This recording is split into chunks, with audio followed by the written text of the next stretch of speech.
Here are 5 things to be aware of if you're concerned that your wife is suffering from postpartum depression, which is something completely different and more sinister than baby blues. Number 5 is you pick up on that she's crying significantly more and over seemingly smaller things than ever before. As a husband, you should be able to know your wife's emotional state and the kind of things that set her off. If you're starting to pick up on the fact that she is starting to get set off and just having these fits of just crying seemingly out of nowhere when everything's fine, or the level of the offense or transgression is small and she starts crying uncontrollably, that's something to pick up on. Number 4 is her mood changes and she has intense bouts of just anger or rage or just sadness, and even slipping into what you could perceive as a depression. So she may not be a crier, but just her irritability of her mood may be going up and down, up and down, up and down. And it's like, this isn't how my wife normally is. Number 3, she forgets things.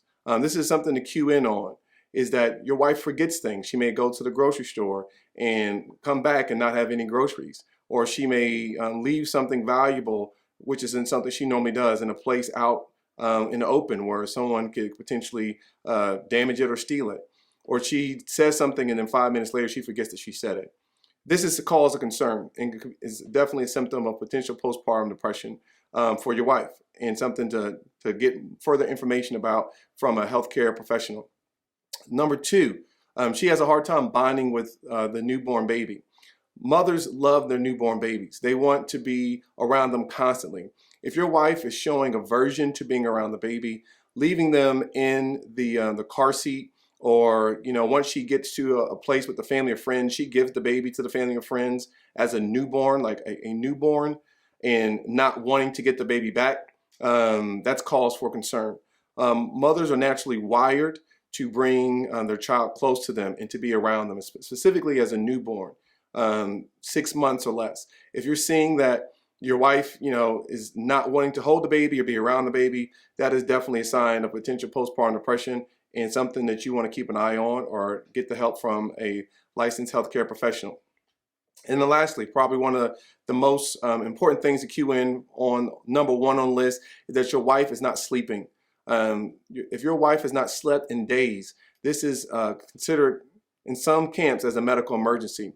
And you need to get support from your family and friends, and even a licensed mental health professional to get your wife evaluated for potential postpartum depression, especially if you have a number of these compiling together, and you just in your spirit know that, hey, something isn't right with my wife and I don't know what it is. Keeping in mind that postpartum depression can go to 2 years and beyond of the baby being born. And so don't think just because the child is walking that your wife doesn't have postpartum depression. If there is a newborn or even a toddler in the home and you're picking up on any of these symptoms with your wife, it is important to get with your family and friends and consult the pediatrician or even a mental health professional, so we can ensure that your wife is safe and the child is safe and you guys can continue to have a thriving family.